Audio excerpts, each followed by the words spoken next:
Un non-voyant a l'obligation de mettre les tzitzit à son vêtement et il n'est pas exclu par le fait que la Torah a dit « et vous le verrez », puisque ça c'est venu pour exclure un vêtement la nuit, parce qu'il est visible par personne. Mais le vêtement du non-voyant qui est visible par d'autres, il y a l'obligation de mettre les tzitzit. Et donc, il mettra le talit avec bracha. Auparavant, il faudra bien sûr qu'il vérifie que les tzitzit sont cachers, soit en les touchant, soit en demandant à quelqu'un d'autre de vérifier pour lui.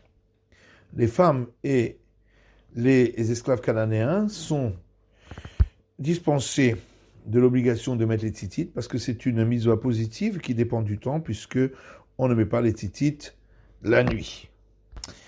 Et selon le Rama, elle pourrait même dire la bénédiction dessus.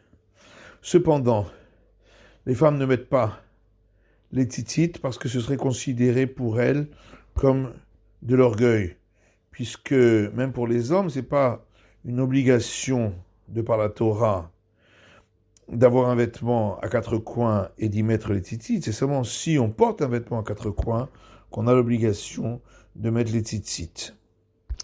Et c'est pourquoi elles ne peuvent pas non plus dire dans la bénédiction « et il nous a ordonné », parce que, bien que d'après le Rama et selon l'usage des Ashkenazes, une femme peut dire une bénédiction pour une mitzvah qui dépend du temps, c'est parce que les hommes ont reçu l'ordre, et de par là, la femme peut ainsi appliquer cette obligation, même si pour elle ça n'en est pas, mais elle recevra une récompense pour cela. Mais ici, même les hommes n'ont pas reçu d'ordre d'avoir un vêtement à quatre coins et d'y mettre les tzitzit. C'est seulement s'il y a un vêtement à quatre coins et si l'on porte ce vêtement à quatre coins qu'il y a l'obligation de mettre les tzitzit.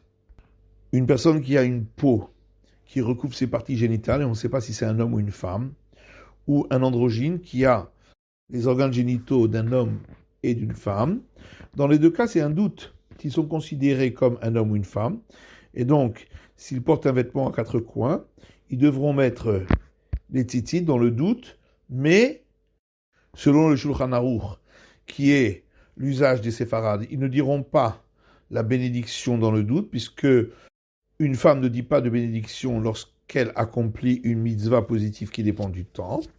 Par contre, d'après le Rama et l'usage des Ashkenaz, une femme dit la bénédiction quand elle accomplit une obligation positive qui dépend du temps, et c'est pourquoi, ici aussi, ils diront la bénédiction.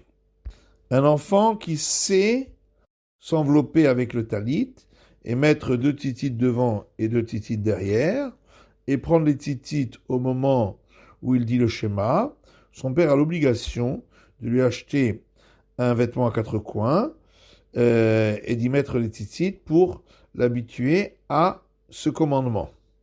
Et il dira la bénédiction avec lui. Pour ce qui est de la mesure minimale du vêtement à quatre coins, il faut qu'elle soit suffisante pour que l'enfant, en fonction de sa taille et de son gabarit, puisse s'envelopper la tête et la majorité de son corps à lui. Et si il fait moins que cette mesure, on ne dit pas de bénédiction là-dessus. Et à partir du moment où l'enfant a 13 ans, même s'il n'est pas encore marié, c'est une obligation de porter un vêtement à quatre coins et d'y mettre les tzitzit.